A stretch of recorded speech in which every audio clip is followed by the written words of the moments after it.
So I vividly remember my first anxiety attack. It's kind of like I feel right now. Whew. Is it hot in here? It's hot in here. This wave of fear crashed over me, and my heart started to pound. My breathing got ahead of me and out of control. My face felt hot. It's hot in here, right? Yeah, it's hot. And I got doused in this really uncomfortable cold sweat.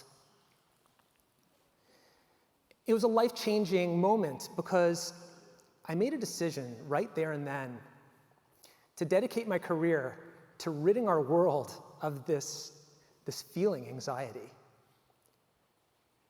So that was more than 2 decades ago. Work in progress. I became a clinical psychologist. I became a professor. I started an anxiety treatment center. And then I realized, some point along the way, that eradicating anxiety from our lives would not be beneficial.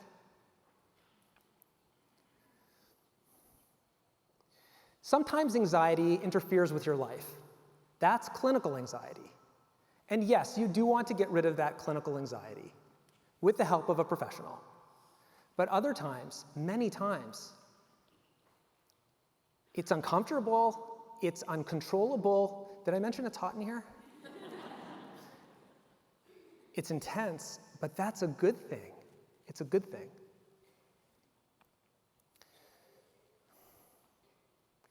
Many of the greatest leaders in human history, certainly in recent history, they were forged in a cauldron of anxiety.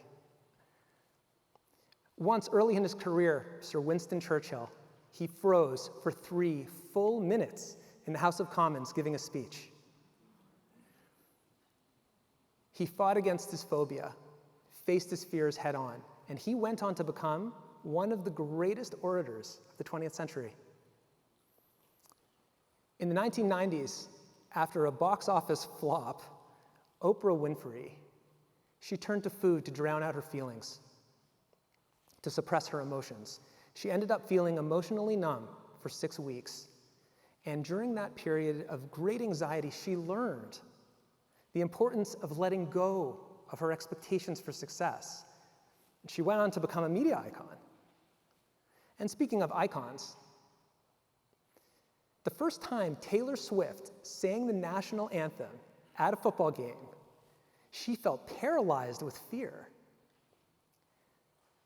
What she learned is to share her feelings with others. Listen to her lyrics. Many of them speak about her own anxiety.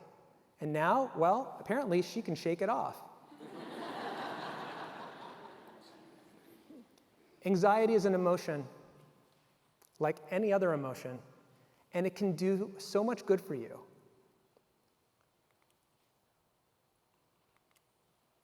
It can increase your resilience. It can strengthen your relationships. And it can help you to let go. When I first met Nicole, she had hypochondriasis, which is clinical health anxiety. Despite numerous MRIs to the contrary, she was convinced that she had an aneurysm. Nicole's biggest fear was that her anxiety would spike, her brain would explode, and she would drop dead, which would not be good. Nicole started to withdraw from daily activities, and she recognized rightfully that she needed professional help, so she came in. Nicole overcame her obsessions with exposure therapy. She faced her fears. She embraced them head on in order to build resilience. She read stories about aneurysms. She watched videos about aneurysms. She went to a local neurology ward. But most daunting of all, she actually rode the New York City subway without a phone.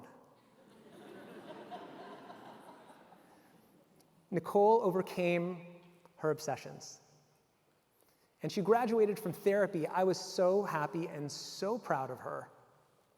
And then, a couple years later, the phone rang. Nicole tells me she's pregnant with a baby boy. But the doctors told her that he would probably die because an ultrasound revealed that he had an aneurysm. Now, given Nicole's history, I thought she would fall apart. But she didn't. She didn't. The baby needed life-saving surgery shortly after birth, and Nicole, understandably and very appropriately, was very anxious during the surgery as the doctors operated. But she stuck with it, and so did he. Today, he is a healthy, thriving little boy, and also really cute, by the way, a really cute kid. And Nicole, she is a super resilient mom because she faced anxiety. You are a lot more like Nicole than you think. There have been many times in your life where you too embraced anxiety, when you embraced the discomfort, when you persevered, although you felt panicky and worried. And you've done this because deep in your heart, you know that you cannot get rid of all of your anxiety, and it will always be uncomfortable. And that's why pushing against it creates mental muscle tone, which you need to crest over life's hurdles with grace. It can be difficult to love someone who has anxiety. And it's probably even more difficult to receive it. But, deep human connection, deep emotional connections between people requires vulnerability. So, anxiety can be used to create intimacy.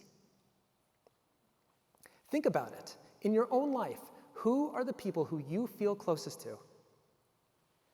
Usually, it's those who you've opened up to about your anxiety in some way. I myself, this is going to be hard, but I'll try. I'm terrified of failure. I'm terrified of professional failure. And I struggle with vulnerability. In some ways, this propelled me and fueled my drive for professional success, but it created distance in my relationships. When I first met my wonderful, wonderful wife, Miri, I put up a wall and I didn't speak enough about my feelings, and I submerged my anxiety by focusing on my work, right? Pretty classic, right? You don't need to be a psychotherapist to figure that one out. Of course, the feelings didn't go away. We all have this, chef in the back of our emotional kitchen.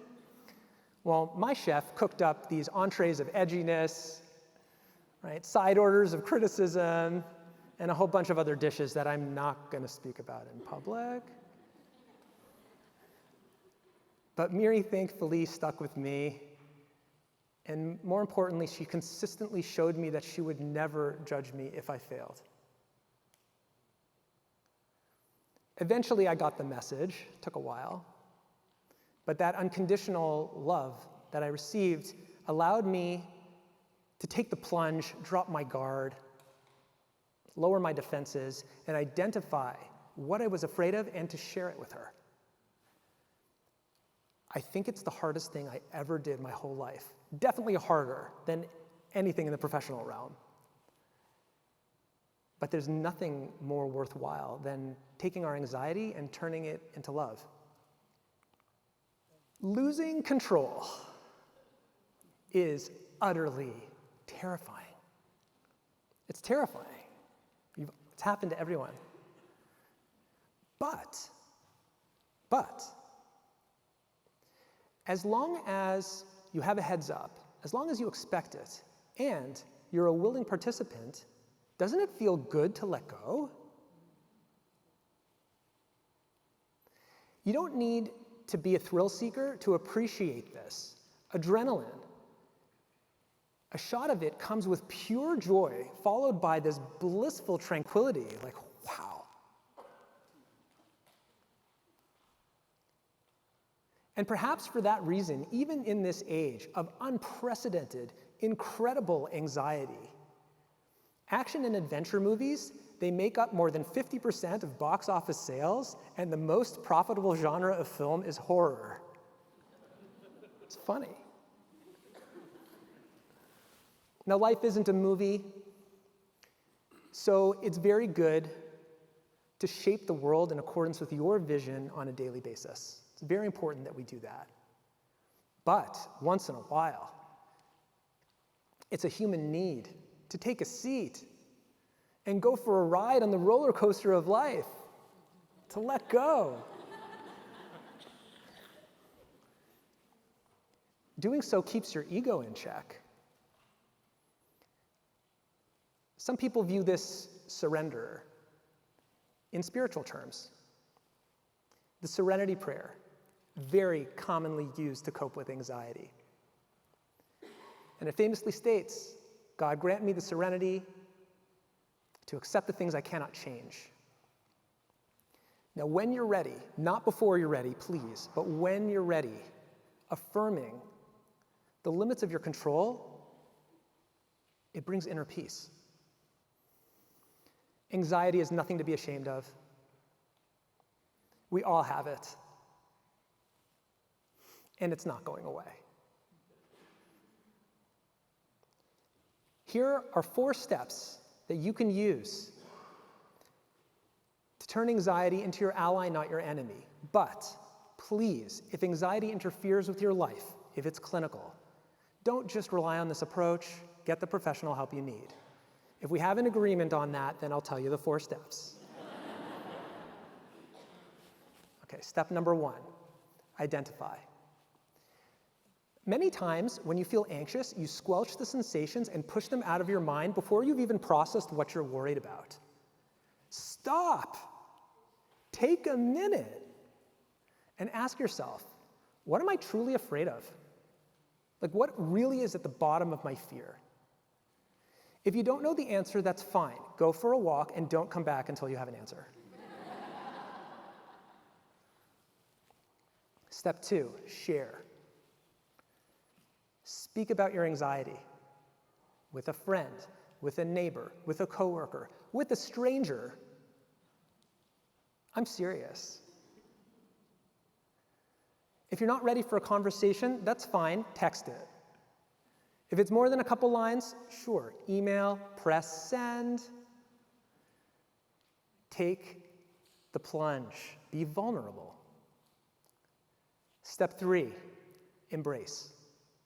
When you feel anxious, not if, you will feel anxious, and when it happens, don't fight it, don't squelch it, let it happen, let it ride, let it ride.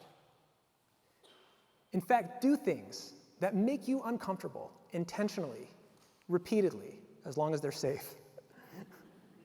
That's how we build emotional resilience. And finally, my favorite 4, let go. Let go. Think back to step number 1. What are you truly afraid of? And then, when you're ready, humbly admit, even for a moment, that you are not in full control of that outcome. It's scary to even think about, but it's not a bad thing. Firstly, sometimes challenges are a blessing in disguise. But either way, enjoy not being responsible for everything under the sun. Okay, should I try the 4 steps?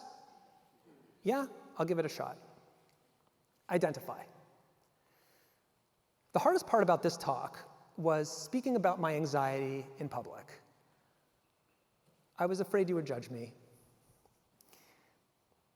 It's really quiet in here. Did you judge me? Okay. That made me really anxious. Share. Okay, so I'm revealing this to you now because, well, we've spent like 10 minutes together, and I've grown to like you. So I want more of an emotional connection here, and I hope it's mutual. Okay?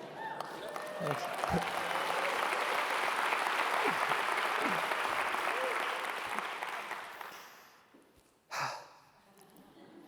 3, embrace. Okay, do you know what it's like to stand on this red dot and to speak about like all your issues in public? It's like diving off a cliff. Especially, remember that part about my emotional kitchen? Like, that was really vulnerable for me. And let go. So I'm sending this message about anxiety off into the universe. I hope that it will land on the hearts, minds, and souls of a broader audience, but really there's nothing I can do about that anymore. And that's okay. That's okay. So please join me. What are the 4 steps? Let's say them together so we remember. Identify, share, embrace, let go. Thank you very much.